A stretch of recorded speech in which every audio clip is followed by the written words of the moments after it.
Good evening, and thank you so much for joining us tonight. I'm Delaney Tarpley. A cyclist is in the hospital tonight after a crash in New Hanover County. State Highway Patrol says this happened around 2 this afternoon on Carolina Beach Road.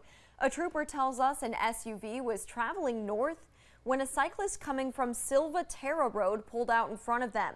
The SUV collided with the bicyclist and they were transported to the hospital. Their injuries are considered serious, but the trooper says they are no longer considered life-threatening. The road was reopened about an hour and a half later at 3:30.